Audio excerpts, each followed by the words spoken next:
abakyala betulina balina olumu lwe bakozesa ebigambo ebisala ne bakugamba leeta sorry naye ng'ekyamazima tokyaliwo ng'amaze okyogera kati gwe bwakyogera kyeyerabira nti men take time and process again teri musajja yeebaka nga talowoozeza mukyala ebyo yamugambye twayombye nerinda yakoonye ku kino nekino naye kino kizze kirabika nnyo ky'abaana babumbuzi kizze kirabika nnyo nga ntandika okwebuuza kasi ku bumbuzi kyegera bumbuzi akuza abaana okay now I'm getting suspicious.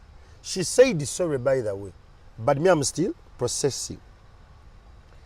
Ffe tugenda kukola ebintu bino mu mulembe guno because we have an enabling environment. Laboratories weziriyo namu n'akasente akatono but I want to ask you, are you mentally stable? Kino ekintu ekyokukebera abaana baba bo basiba boogenda kutuka ago mazima ogenda kutuka, you're going to get mentally down, you're going to get depressed, ogenda kwekyawa, suicide zigenda kweyongereza abasajja. Waliwo abasajja bali mu myaka kati 63 bino ebyakyase n'agamba naye kati naye kangende nkebeze olina abaana 8 njagala okirowoozemu bwatya ng'otuuseko ng'olinako omu. Do you know why you're going to break mentally? The trust. Amaanyi g'otaddemu okukuza abantu abaana okoze weerekereza kano kali byonna kati kasuku njagala nkutunuulize nti bino byonna obyerekereza but the issue is the kids are not to blame. Yeah. Nyaabwe nkugambye nyaabwe yalina chance okujjamu olubuto olwo nga lwa myezi manya nga lwa sawa 7 teyakikola. We have the science and technology availed with us. Ekisobola tutaasa ekyo naye bw'abanga yasalawo n'akikola obwesigo obuli awo buzibu. Nze nagamba nakiyiga kitange yakinjigiriza ngamba omukazi obanga omubonereza mu ddaame omukazi takolanga ekintu kati n'oliyakitingirawo agenda kukuba because yeeteeseteese dda kati gwogwa mu mbi. Bino yebagamba mbu we need to talk. Ne mtuka kana gamba tuula kaawo twogere nze situula. Nkwata kikopo ne mugamba let's walk outside tunyumye nga tutambula. Kubanga bwakutuuza wano. Tomanyi bikompola byetegese kukuba. Agenda kukubanga ye bwayagala because ya planning olutalo. So the only way to pay back to matters of adultery, promiscuous natures n'ebintu bino bitulumu ebyokuzaala abaana gwe kintu okissa mu ddaame kasuku. You've lived your life. Soka weebuuza ekibuuzo, does my mental sanity matter? Kati ababuguma abangu bajja gamba naye era kati mwogerako mulinga abaverifying obwenzi. Njagala nkutegeeza ensi gye yatandikira paka gye tuli obwenzi weebuli tebulikola ki? Tebulivaawo. Ekyenjawulo ekiri wano ntono yayenda n'afuna ekizibiti n'ajja n'ekizibiti n'akikusiiga n'agamba ekyo kikyo. But how you deal with that society tennakopinga. Ensonga lwaki ne Uganda twabugumye nnyo tukyakyanca buli omu agamba twafunye Kenya byatuuka dda. DNA babikola. Ghana, Nigeria babikola. Naye ensonga eno abasinga tebannagitegeera. Bo bawoza kimu kantegeereka abange embeere n'abange. That's fine. But how grounded are you mentally? Ekintu kya mento kino nkiremerako nnyo because omusajja tagenda kwebaka. Obeera mu buliri n'otunuulira kaperusi n'ogamba akaana nalina looza kanfaana nabw'okyuka budde eno olwana to let go of those memories and attachment you have because you're a father.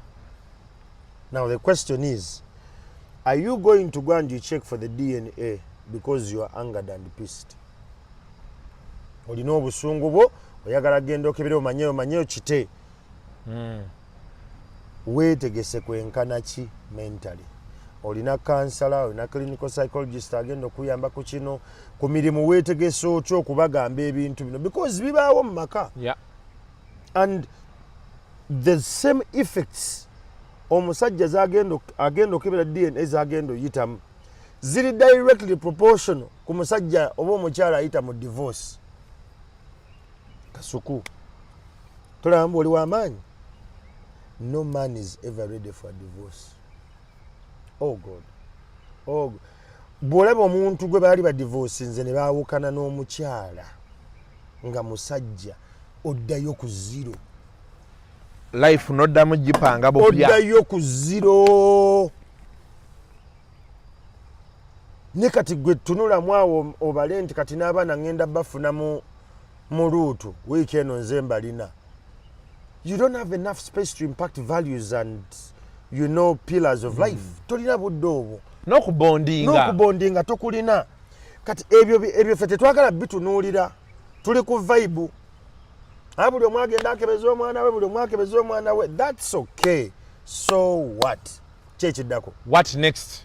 So I think we have to prepare people mentally. Abantu tebannategeera ate mentally ewali akakodyo.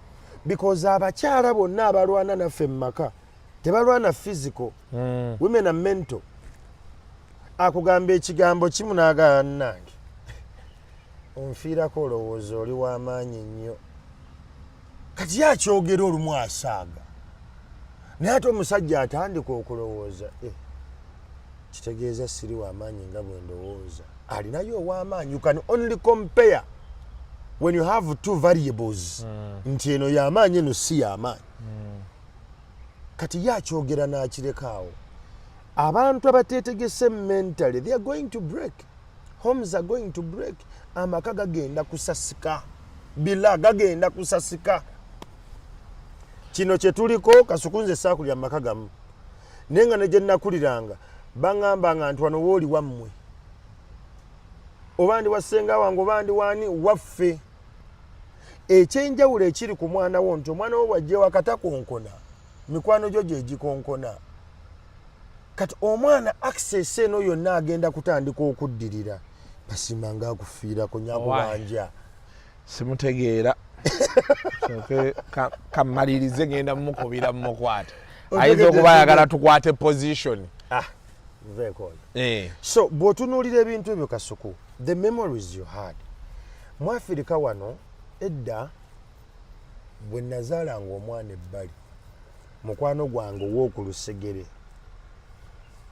yamanyanga